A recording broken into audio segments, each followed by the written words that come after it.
अंकिता अपनी माँ शांति, अपने भाई करण और अपने पिता साहिल के साथ रहा करती थी। साहिल बहुत ही गरीब था। वो मेहनत मजदूरी करके अपने बच्चों का पालन पोषण करने के साथ बच्चों को पढ़ाया भी करता था। ऐसे ही एक दिन सभी साथ में बैठे हुए थे कि तभी पिताजी, आपको पता है मेरा सपना क्या है? क्या है बताओ। पिताजी, मैं आसमान में उड़ना चाहती हूँ। मैं अपने सपनों की उड़ान भरना चाहती हूँ। तुझसे कभी कुछ नहीं होगा, तू लिख के ले ले। तू भी देख लियो, मैं एक दिन आसमान से भी ऊंची उड़ान भरूंगी। बस करो करण, क्या बोले जा रहे हो? अरे एक भाई होता है जो अपनी बहन को उड़ान भरने के लिए प्रोत्साहित करता है, लेकिन यहाँ तो मेरा बेटा ही मेरी बेटी की हिम्मत तोड़ रहा है। अंकिता बताओ, कैसे उड़ान भरोगी तुम? पापा, मेरा सपना है पायलट बनने का। मैं पायलट बनना चाहती हूँ और इसके लिए मुझे आपकी इजाजत की जरूरत है। अंकिता के मुंह से इतनी बड़ी बात सुनकर साहिल को काफी अच्छा लगता है और वो उससे बोलता है, बेटा अंकिता, मैं पैसे देने से कभी नहीं डरूंगा। मैं पैसे देता रहूंगा, हमेशा तेरे साथ खड़ा रहूंगा और तू मेहनत से कभी मत डरना और ना ही हारना। पापा, मैं आपसे वादा करती हूँ, मैं मेहनत से कभी नहीं डरूंगी और ना ही कभी भागूंगी। साहिल जी, आपको पता है कि आप क्या बोल रहे हैं? पायलट की पढ़ाई में आप जानते हैं कि कितना पैसा लगता है? हाँ मैं जानता हूँ, लेकिन मेरी बेटी ने पहली बार अपनी इच्छा जाहिर की है और मैं उसकी इस इच्छा को दबा नहीं सकता। पापा, मैंने सब कुछ किया हुआ है, बस आपको फॉर्म पर साइन करना है। मैंने गवर्नमेंट साइट से सब कुछ कर लिया है, बस उस पर आपके साइन की जरूरत है। आप साइन कर देंगे, उसके बाद मेरे एग्जाम भी शुरू हो जाएंगे। अपनी बेटी की बात सुनकर अब साहिल उसके फॉर्म पर साइन कर देता है और अगले ही दिन अंकिता अपने पिता के साथ फॉर्म सबमिट करवाने के लिए जाती है, जहाँ की हेड टीचर उससे कहती है, ये साइन तुमने खुद किया है ना? नहीं मैडम, मैंने अपने पिता के सिग्नेचर नहीं किए, बल्कि मेरे पापा ने ही खुद इस पर साइन किए हैं। अच्छा जी, कहाँ है आपके पिताजी? अब मैं अभी बुलाती हूँ। अंकिता अपने पापा को बुलाती है, जहाँ वो टीचर साहिल को ऊपर से नीचे तक देखती है और बोलती है, ये आपकी बेटी है? जी मैडम, मेरी बेटी है ये। बहुत बड़े सपने देखे हैं आपने अपनी बेटी को लेकर। खैर, गॉड ब्लेस हर। वैसे एक बार फिर सोच लीजिए, पक्का आपकी बेटी पायलट बनना चाहती है ना? हाँ मैडम, मेरी बेटी का सपना है और मैं बेटी के सपने के लिए कुछ भी कर सकता हूँ। वैसे तुम्हारी तरह बहुत गरीब अपने आँखों में सपने लेकर आए हैं यहाँ, पर उनमें से बहुत कम ही लोग सफल हुए हैं। मंजिलें उन्हीं को मिलती हैं जिनके सपनों में जान होती है मैडम, और पंखों से कुछ नहीं होता, हौसलों से उड़ान होती है। अच्छा लगा तुम्हारा हौसला देखकर। जाओ, तुम्हारा फॉर्म सबमिट हो चुका है। अगले एक हफ्ते बाद एग्जाम की डेट रिलीज होगी और उसके अगले महीने में रिजल्ट। तैयारी अच्छे से करना, बाकी की जानकारी तुम्हें एग्जाम के बाद बता दी जाएगी। इस तरह से अब अंकिता और साहिल वहाँ से चले जाते हैं और अब मन लगाकर अंकिता अपने एग्जाम की तैयारी करती है। वक्त गुजरता है और अब अंकिता एग्जाम अच्छे से देती है, जिसके बाद अगले एक महीने बाद रिजल्ट आता है, जिसमें अंकिता पास थी। ये देखकर अंकिता के साथ उसके पूरे घर वालों को बहुत खुशी थी और एक हफ्ते बाद जब अंकिता का इंटरव्यू था, उसी समय अंकिता अकेले अंदर जाती है, जहां उससे एक मैडम सवाल करती है, तुम्हारे कपड़े देखने से लग रहा है कि तुम कुछ ज्यादा ही गरीब हो। मैडम, मैं सच में बहुत गरीब हूँ। मैंने यहाँ तक आने के लिए बहुत स्ट्रगल किया है। वो तुमने ही नहीं, यहाँ जितने भी है सबने किया है, लेकिन यहाँ तुम में और उनमें एक अंतर है, जानती हो क्या? No ma'am. वो काफी अच्छे घर से हैं और वो सक्सेसफुल भी हो जाएंगे, क्योंकि उनको अपने सपने देखने का पूरा हक है, लेकिन सपने देखने का हक तुम गरीबों को नहीं है। ये बात अच्छे से जानती हो ना? मैडम, मैं आपसे माफी मांगना चाहूंगी, लेकिन आप यहाँ गलत हैं। मैं आपसे पूछती हूँ कि कौन सी बुक में लिखा है कि सपने सिर्फ अमीर ही देख सकते हैं, या सपनों को पूरा करने का हक सिर्फ अमीरों का ही है? नहीं, ये चीजें किसी बुक में नहीं लिखी, लेकिन लोग कहते हैं। तुम्हें पता है ना कि यहाँ की ट्रेनिंग कितनी हार्ड होती है? मैडम, लोग कहने को बहुत कुछ कह जाते हैं, पर क्या करना है, हमारे लिए क्या सही है क्या गलत, ये सिर्फ हम डिसाइड कर सकते हैं। आपके दूसरे सवाल का जवाब भी देना चाहूँगी।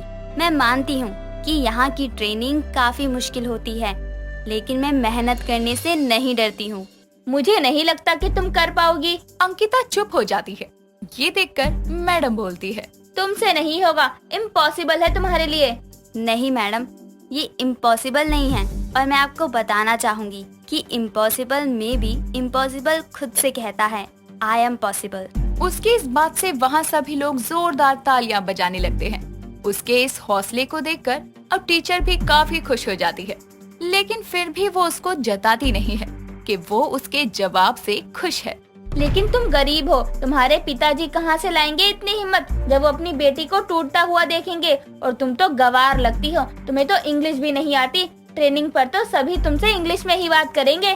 Madam, I am not covered. My father has given me courage that I am sitting here today and I am able to answer your questions.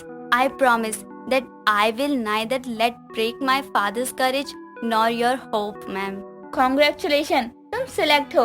Next week तुम्हारे पास तुम्हारा ट्रेनिंग लेटर आ जाएगा। अब तुम जा सकती हो। Thank you, madam.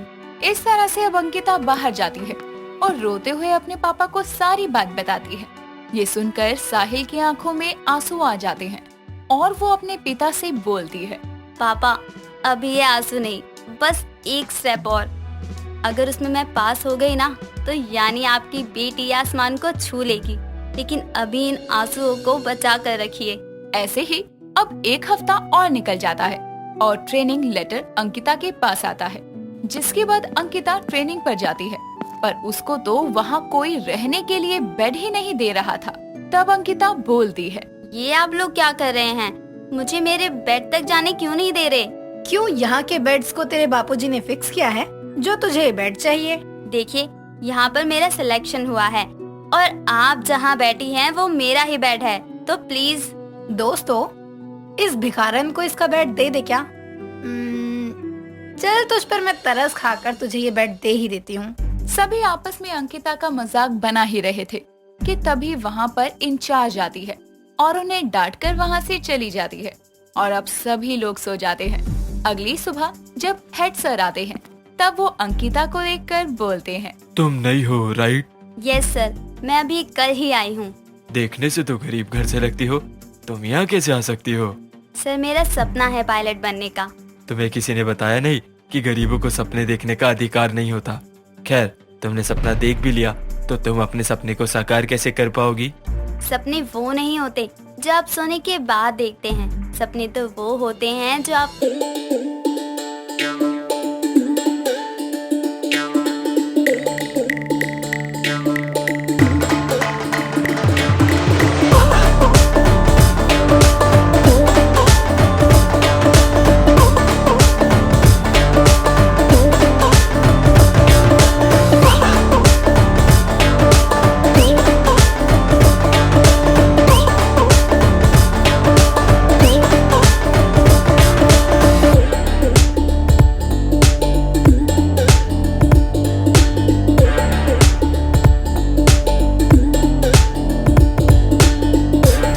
अंकिता अपनी training को पूरी लगन के साथ पूरा करती है और आखिरकार वो पायलट बन ही जाती है। और जब वो पायलट की ड्रेस पहनकर अपने घर जाती है, तो उसके घर वालों की आंखों में खुशी के आंसू थे और ये देखकर अंकिता कहती है, ये आंसू क्यों? देखो, आपकी लाडली एक पायलट बन चुकी है। भैया देखो, आपकी बहन क्या थी और क्या हो गई है। आपकी बहन की मेहनत रंग लाई।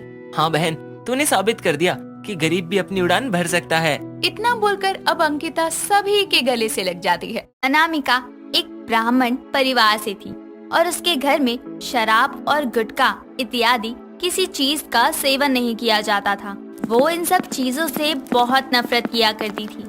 एक दिन जब वो ऑफिस से घर आती है तो उसकी माँ उससे कहती है, सुन, कल तुझे देखने लड़के वाले आ रहे हैं, तो तू कल की छुट्टी कर ले। मैं चाहती हूँ कि जल्दी से तेरे हाथ पीले हो जाएं। ठीक है माँ, पर आपने उन्हें बता दिया ना कि मुझे शराब और गुटखे की आदत से सख्त नफरत है। आजकल के जमाने में गुटखा तो कौन ही खाता है, पर हाँ, आजकल तो शराब आम बात है, तो तू ही मैनेज कर लेना। नहीं माँ, मैं उस घर में शादी कभी नहीं करूँगी जिस घर में शराब का नाम भी लिया जाता हो। आप तो मेरी आदत जानती है ना कि हमारे घर में कोई भी शराब नहीं पीता। अनामिका ये बोलकर चली जाती है और अगले दिन आरती और गोलू अपने बेटे केशव का रिश्ता लेकर कंचन के घर आते हैं। सब बैठे ही होते हैं कि तभी अनामिका सबके लिए चाय लेकर आती है और आकर अपनी माँ के पास बैठ जाती है। जिसके बाद आरती कहती है, अरे, आपकी बेटी और हमारी होने वाली बहू बहुत ही सुंदर है। हमें तो आपकी बेटी पहली नजर में ही पसंद आ गई। आपका क्या कहना है जी इस बारे में? अरे भाग्यवान, इसमें तुम और मैं कौन होते हैं पसंद करने वाले?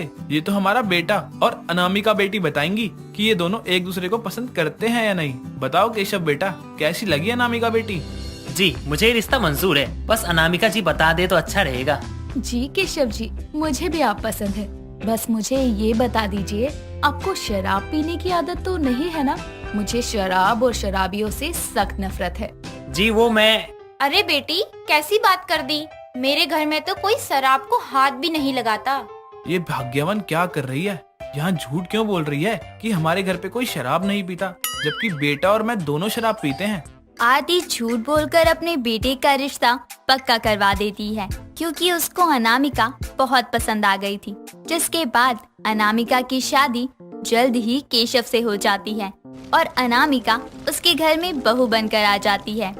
सब कुछ दिन तो अच्छा ही चलता है, लेकिन एक दिन केशव घर पी कर आता है और आते ही अपने कमरे में अनामिका से कहता है, अरे अनामिका, तुम 1 से 2 कैसी हो गई?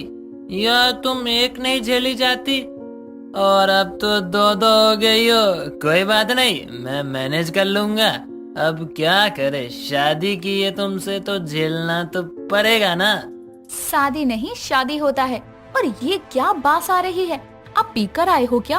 हाँ, मैं पी कर आया हूँ। मैं तो बहुत पीता हूँ। वो तो माँ ने तुम लोगों को उस टाइम नहीं बताया, वरना मैं तो बताने वाला था। पर वो भी सही है, मेरे शराब पीने की वजह से मेरी शादी हो ही नहीं पा रही थी, तो माँ ने आटे में नमक जितना झूठ बोल दिया। ये तो गलत बात है। उन्होंने अपने बेटे का घर बसाने के लिए मेरी जिंदगी खराब कर दी। मैं अभी जाकर उनसे बात करती हूँ। वो तो खुद। केशव इतना बोलकर नशे में धुत होकर सो जाता है। जिसके बाद अनामिका अपनी सास के कमरे में जाती है और अपनी सास के कमरे में जाकर देखती है कि उसका ससुर नशे में झूमते हुए अपनी पत्नी से कह रहा था, मैं नशे में नहीं हूँ, ये जमाना नशे में है। ये चांद भी तो घूम रहा है, तो मैं घूमूं तो मुझे कोई क्यों कहता है? अजी चुप करिए। अगर बहू को पता चल गया कि आप शराब पीते हो तो वो मेरा जीना हराम कर देगी। तभी वहाँ अनामिका अंदर आती है और कहती है, सुन लेगी नहीं, सुन लिया। माँ जी, आप मेरे साथ ऐसा कैसे कर सकती हैं? आपने मेरे साथ ऐसा क्यों किया? आपको पता था ना मुझे शराब पीने वालों से नफरत है, फिर भी आपने ऐसा किया। बहू, मैं तुझसे हाथ जोड़कर माफी मांगती हूँ, मुझे माफ कर दे। मेरे बेटे की शादी हो नहीं रही थी तो मैंने तुझसे झूठ बोला। मुझे क्या पता था कि वो नहीं सुधरेगा। मैं तो खुद अपने शराब पीने वाले पति से परेशान हूँ। आरती ये बोलकर रोने लगती है। उसे समझ नहीं आता कि वो क्या करे। अपनी सास के आंसू देखकर वो चाहकर भी उस पर गुस्सा नहीं कर पाती। ऐसे ही कुछ दिन बीतते हैं और केशव गोलू रोज पीकर आते और आरती और अनामिका की नाक में दम करते। ऐसे ही एक दिन अनामिका मंदिर जाती है और भगवान के सामने हाथ जोड़कर कहती है, हे भगवान, आप तो जानते हैं ना कि मुझे शराब पीने वाले लोग बिल्कुल नहीं पसंद, और शराब पीना तो सेहत को नुकसान करता है ना, तो मैं क्यों चाहूंगी कि मेरे पति और ससुर जी पर कोई मुसीबत आए। अनामिका ये सब बोलकर रो ही रही होती है कि तभी उसके सामने देवी माँ प्रकट होती हैं और उसे रोता हुआ देखकर उससे कहती हैं, उठ जाओ अनामिका, मत रो, देखो मैं तुम्हारे सामने खड़ी हूँ। देवी माँ की आवाज सुनकर अनामिका आंसू पोंछकर सर उठाकर देखती है तो सामने देवी माँ को खड़ा देखकर कहती है, देवी माँ, आप, मैं धन्य हूँ जो आपके दर्शन मुझे प्राप्त हुए। माँ, मेरी मदद करिए। मेरे पति और ससुर जी बहुत शराब पीते हैं। मैं तुम्हारी मदद करने ही तो आई हूँ अनामिका, तुम चिंता मत करो। तभी देवी माँ अपने हाथों में एक जादुई शराब प्रकट करती है और अनामिका से कहती है, ये लो, ये जादुई शराब, जो भी इसको पिएगा उसकी तबीयत इतनी खराब हो जाएगी कि वो खुद ही शराब की लत को छोड़ देगा। उसको बहुत दर्द होगा और जब वो दिल से ये बोलेगा कि आज के बाद शराब को हाथ तक नहीं लगाऊंगा, तो अपने आप वो ठीक हो जाएगा। देवी माँ ये कहकर गायब हो जाती है, जिसके बाद अनामिका शराब लेकर घर आती है और अपनी सास को सब कुछ बता देती है। ये सब जानकर आरती अपनी बहू से कहती है, लगता है बहू तूने माँ से गलत कह दिया है। कुछ समझ नहीं आया कि देवी माँ ने शराब छुड़वाने के लिए शराब दी है। खैर जो भी हो, चलो देखते हैं कि मेरी बहू की जादुई शराब आखिर क्या कमाल दिखाती है। ये बोलकर दोनों अपने कामों में लग जाती हैं। जिसके बाद जब गोलू और केशव घर आते हैं तो पूरे घर में अंधेरा होता है और दोनों को टेबल पर रखी शराब की बोतल चखने के साथ नजर आती है, जिसे देखकर केशव गोलू से कहता है, पापा वो देखो माल, तो क्या कहते हो, जमा ले दोनों बाप बेटे महफिल। बेटे नेकी और पूछ पूछ। दोनों बोतल के पास जाकर शराब पीना शुरू कर देते हैं और बोतल खाली कर देते हैं। जिसके बाद उनकी तबीयत बहुत खराब हो जाती है और तभी वहाँ अनामिका और आरती आती हैं। उन्हें देखकर गोलू कहता है, अरे भाग्यवान, जरा डॉक्टर को बुला दो, मेरे पेट में बहुत दर्द हो रहा है। माँ पता नहीं शराब ने ऐसा क्या कर दिया, पेट दर्द से मेरी जान जा रही है। जान तो जाएगी ही, क्योंकि ये मेरी बहू की जादुई शराब थी। अब तो तुम दोनों शराब छोड़ोगे या दुनिया, तय तुमको करना है। ये सब बातें तो होती रहेगी, ठीक है, मैं आज के बाद शराब नहीं पीऊंगा। अब खुश ना। गोलू के इतना कहते ही उसके पेट में और तेज से दर्द होने लगता है और ये होते देखकर अनामिका समझ जाती है कि उसका ससुर गोलू झूठ बोल रहा है। जिसके बाद वो कहती है, बोलिए और झूठ बोलिए ससुर जी, ये मेरी जादुई शराब है। इसे पीकर आप झूठ बोलेंगे ना तो आपके पेट में और तेज दर्द होगा और इस दर्द से आपकी जान भी जा सकती है। अब आप देख लीजिए कि आपको क्या करना है। आज तक ना जाने कितनी औरतें अपने शराब पीने वाले पतियों को झेलती आई है, लेकिन मैं उनमें से नहीं हूँ। आइए आप दोनों को समझ। ठीक है मेरी माँ, मैं दिल से वादा करता हूँ कि आज के बाद मैं शराब पीना तो दूर की बात है, शराब को देखूंगा तक नहीं। अब तो मुझे ठीक कर दे। केशव इतना कहता है कि उसका पेट दर्द ठीक हो जाता है, क्योंकि उसने दिल से ये वादा किया था। जिसके बाद गोलू भी यही वादा करता है और उसका पेट दर्द भी ठीक हो जाता है। ये सब देखकर आरती अपनी बहू से कहती है, मुझे माफ कर दे बहू, मैंने तुझसे झूठ बोलकर तेरी शादी अपने बेटे से करवाई, लेकिन तूने तो मेरे पति और मेरे बेटे दोनों को सुधार दिया। मैं तेरा एहसान कभी नहीं भूल पाऊंगी। आरती की बात सुनकर अनामिका उसे गले लगा लेती है। जिसके बाद वो अपने ससुराल में खुशी से रहती है और उसकी जादुई शराब की वजह से अब उसका ससुर और पति दोनों ही शराब पीना हमेशा के लिए छोड़ देते हैं।